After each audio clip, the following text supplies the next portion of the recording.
Hi friends, welcome to Telugu cricket chat. MI versus CSK మ్యాచ్లో Mumbai Indians team అయితే చాలా కంఫర్టబుల్గా అయితే గెలిచిందని చెప్పాలి. బ్యాటింగ్, బౌలింగ్, ఫీల్డింగ్ అన్ని డిపార్ట్మెంట్స్లోనూ సిఎస్కేని అయితే ఓవర్కమ్ చేసింది. సిఎస్కే టీం అయితే అన్ని డిపార్ట్మెంట్స్లోనూ కంప్లీట్గా ఫెయిల్ అయిందని చెప్పాలి. ఈరోజు మ్యాచ్లో ఆల్మోస్ట్ 26 బాల్స్ మిగిలి ఉండగానే ముంబై ఇండియన్స్ అయితే టార్గెట్ని అయితే చేస్ చేసింది. కాబట్టి సిఎస్కే టీంకి అయితే ఇది ఖచ్చితంగా చాలా డిసప్పాయింటింగ్ లాస్ అని చెప్పాలి. ఇక ఈ టీం ఈ సీజన్లో ప్లే ఆఫ్స్కి వెళ్ళాలంటే చాలా కష్టం. వాళ్ళు మిగిలి ఉన్న మ్యాచెస్ అన్నీ గెలిస్తే తప్ప ప్లే ఆఫ్స్కి వెళ్ళే అవకాశాలు అయితే లేవు. ఇక ముంబై ఇండియన్స్ టీం విషయానికి వస్తే మాత్రం ఈరోజు బ్యాటింగ్, బౌలింగ్లో అద్భుతంగా పర్ఫామ్ చేశారు. మరీ ముఖ్యంగా రోహిత్ శర్మ అయితే చాలా రోజుల తర్వాత ఐపీఎల్లో అదరగొట్టాడని చెప్పాలి. ఈ సీజన్లో తన మొదటి హాఫ్ సెంచరీ అయితే కంప్లీట్ చేసుకున్నారు. At the same time Suryakumar Yadav కూడా అద్భుతంగా పర్ఫామ్ చేశాడు. ఆల్మోస్ట్ 200+ స్ట్రైక్ రేట్ అయితే చాలా బాగా బ్యాటింగ్ చేశారు. మ్యాచ్ని అయితే కంప్లీట్గా వన్ సైడ్ చేశారని చెప్పాలి. అలాగే సిఎస్కే ఫీల్డర్స్ అయితే కొన్ని క్యాచెస్లు డ్రాప్ చేశారు, అలాగే మిస్ ఫీల్డ్స్ చేశారు. అన్నీ కూడా సిఎస్కే టీంకి అయితే చాలా కాస్ట్లీగా అయితే మారాయి. అసలు ఈరోజు మ్యాచ్లో ఏం జరిగిందో ఒకసారి కంప్లీట్గా మాట్లాడుకుంటే, ముందుగా ముంబై ఇండియన్స్ టీం అయితే టాస్ గెలిచి బౌలింగ్ తీసుకుంది. సరైన నిర్ణయమే. వాంకేడేలో టాస్ గెలిస్తే ఎవరైనా సరే ఫస్ట్ బౌలింగే తీసుకుంటారు. ఇక ఆ తర్వాత బ్యాటింగ్ స్టార్ట్ చేసిన సిఎస్కే టీంకి అయితే ఏమాత్రం కూడా మంచి స్టార్ట్ అయితే రాలేదు. ఫస్ట్ 3 ఓవర్స్లో సిఎస్కే బ్యాటర్స్ అయితే చాలా స్ట్రగుల్ అయ్యారు. ఇటు షేక్ రషీద్ కానీ, ఇటు రచిన్ రవీంద్ర కానీ ఇద్దరు కూడా ఫస్ట్ 3 ఓవర్స్లో స్ట్రగుల్ అయ్యారు. 3 ఓవర్స్లో కేవలం 16 రన్స్ మాత్రమే ఇచ్చారు. కాకపోతే ఆ తర్వాత ప్రెషర్ పెరగడంతో రచిన్ రవీంద్ర అయితే ఒక భారీ షాట్కు ప్రయత్నించి అవుట్ సైడ్ ఎడ్జ్ తీసుకొని అశ్విని కుమార్ బౌలింగ్లో కీపర్కి క్యాచ్ ఇచ్చి అయితే అవుట్ అయ్యాడు. ఎప్పుడైతే రచిన్ రవీంద్ర అవుట్ అయ్యాడు, ఆ తర్వాత ఆయుష్ హాత్రే అనే కొత్త బ్యాట్స్మెన్ అయితే టీంలోకి వచ్చాడు. ఈరోజు తను 17 ఇయర్స్ యంగ్ బాయ్. తను మరియు షేక్ రషీద్ మధ్య అయితే ఒక మంచి పార్ట్నర్షిప్ అయితే వచ్చింది. ఆయుష్ హాత్రే అయితే చాలా బాగా పర్ఫామ్ చేశాడు. మంచి అటాకింగ్ బ్యాటింగ్ అయితే చేశాడు.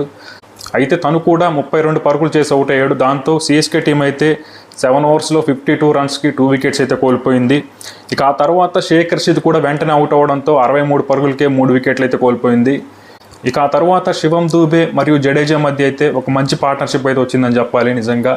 అయితే ఈ పార్ట్నర్షిప్ అయితే కాస్త స్లోగా వచ్చింది. అంటే ఓవరాల్ స్ట్రైక్ రేట్ చూసుకుంటే ఇద్దరికి 150+ ఉన్నప్పటికీ కూడా జడేజా మరియు శివం దూబే అయితే ఇద్దరు మిడిల్ ఓవర్స్లో చాలా స్ట్రగుల్ అయ్యి రన్స్ కొట్టడంలో. వీళ్ళు చివర్లో అటాక్ చేశారు కాబట్టి ఇద్దరు 50s చేయగలిగారు. ఇద్దరు 150+ స్ట్రైక్ రేట్ రాగలిగింది. కానీ శివం దూబే మరియు జడేజా ఇద్దరు కూడా మిడిల్ ఓవర్స్లో అయితే చాలా స్ట్రగుల్ అయ్యారు. అక్కడే సిఎస్కే బ్యాటింగ్ అయితే బ్రేకులు పడ్డాయి నిజంగా.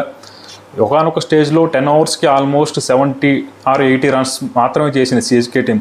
లాస్ట్లో అటాక్ చేశారు కాబట్టి 177 బోర్డు మీద పెట్టగలిగారు. కానీ లేదంటే సిఎస్కే అయితే 150 లోపే స్కోర్ చేసేదేమో ఈ మ్యాచ్లో. కాబట్టి సిఎస్కే బ్యాటింగ్లో అయితే మరొకసారి ఫెయిల్ అయిందని చెప్పాలి. దూబే మరియు జడేజా ఇద్దరు మంచిగా ఆడినప్పటికీ 150 స్ట్రైక్ రేట్తో మిడిల్ ఓవర్స్లో అయితే స్లో అయ్యారు. అంటే వాళ్ళ తర్వాత వాళ్ళకి సరైన బ్యాటర్స్ లేకపోవడమే. అంటే ధోని తప్ప మిగిలిన ఫినిషర్స్ అయితే లేరు ఆ టీంలో. కాబట్టి ఇద్దరు కూడా మిడిల్ ఓవర్స్లో కాస్త స్లోగా బ్యాటింగ్ చేయాల్సి వచ్చింది. ఇది ఖచ్చితంగా సిఎస్కే టీంకి డిసడ్వాంటేజ్ అని చెప్పాలి. మనకు తెలుసు 177 అనేది గ్రౌండ్లో సరిపోదు ఏమాత్రం కూడా. ఎందుకంటే సెకండ్ హాఫ్లో డ్యూ ఖచ్చితంగా ప్లేలోకి వస్తుంది. కాబట్టి ఈ గ్రౌండ్లో సర్వైవ్ అవ్వాలంటే అట్లీస్ట్ ఒక 200 మినిమం అయితే స్కోర్ ఉండాలి. అంత స్కోర్ అయితే సిఎస్కే టీం అయితే బోర్డు మీద పెట్టలేకపోయింది. కాబట్టి 177 దగ్గరే సిఎస్కే ఇన్నింగ్స్ అయితే ముగిసింది. అట్ ద సేమ్ టైం మనకి ముంబై ఇండియన్స్ బౌలింగ్లో కూడా అందరూ చాలా బాగా పర్ఫామ్ చేశారు. అశ్విని కుమార్ ఒక్కడే కాస్త ఎక్కువ రన్స్కి వెళ్ళాడు. మిచెల్ శాంట్నర్, జస్ప్రీత్ బుమ్రా, దీపక్ చహర్ అయితే చాలా బాగా పర్ఫామ్ చేశారు. అలాగే హార్దిక్ పాండ్యా 2 ఓవర్స్ వేసినప్పటికీ తను కూడా బాగా పర్ఫామ్ చేశాడని చెప్పాలి. ముఖ్యంగా మిచెల్ శాంట్నర్ అయితే 3 ఓవర్స్ వేసి 14 రన్స్ మాత్రమే ఇచ్చాడు. అలాగే బుమ్రా ఎప్పటిలాగే చాలా మంచి బౌలింగ్ చేశాడు. కాబట్టి ముంబై ఇండియన్స్ బౌలింగ్లో ఒకరిద్దరు కాస్త రన్స్కి వెళ్ళినప్పటికీ ఓవరాల్గా అయితే అందరూ బాగా పర్ఫామ్ చేశారు. ఇక ఆ తర్వాత చేజింగ్ స్టార్ట్ చేసిన ముంబై ఇండియన్స్ టీంకి అయితే చాలా మంచి స్టార్ట్ అయితే వచ్చిందని చెప్పాలి. రియాల్ రెకెల్టన్ మరియు రోహిత్ శర్మ అయితే చాలా బాగా స్టార్ట్ చేశారు. ఇనీషియల్గా రియాల్ రెకెల్టన్ అయితే అగ్రెసివ్గా ఆడాడు. తను ఒక 24 రన్స్ స్కోర్ చేసి అవుట్ అయ్యాడు 19 బాల్స్లో. అప్పటికే ముంబై ఇండియన్స్ స్కోర్ అయితే ఆల్మోస్ట్ 6 ఓవర్స్లో 63 దాకా ఉంది. కాబట్టి పవర్ ప్లేలోనే ముంబై ఇండియన్స్ అయితే గేమ్లోకి కంప్లీట్గా వాళ్ళ వైపు అయితే టర్న్ చేశారు. ఆ తర్వాత రియాల్ రెకెల్టన్ అవుట్ అయినప్పుడు ఇక రోహిత్ శర్మ మరియు సూర్యకుమార్ యాదవ్ అయితే అద్భుతంగా పర్ఫామ్ చేశారు. ఏ దశలో కూడా సిఎస్కే టీం అయితే గేమ్లో ఉన్నట్టు అనిపించలేదు రోహిత్ శర్మ మరియు సూర్యకుమార్ యాదవ్ బ్యాటింగ్ చేస్తున్నప్పుడు. అయితే వీళ్ళు కొన్ని తప్పులు కూడా చేశారు. రోహిత్ శర్మ ఏదైతే ఒక రివ్యూ అయితే తీసుకోలేదు ఖలీల్ అహ్మద్ బౌలింగ్లో. అంటే ఖలీల్ అహ్మదే రివ్యూగా అప్పీల్ చేయలేదు. అంటే అది ఎల్బీడబ్ల్యూ అవుట్ తర్వాత అర్థమైంది. కానీ అప్పీల్ చేయలేదు కాబట్టి రోహిత్ శర్మ అయితే లక్ కలిసి వచ్చిందని చెప్పాలి. అలాగే క్యాచ్ డ్రాప్లు అయినాయి, మిస్ ఫీల్డ్స్ చేశారు చాలా.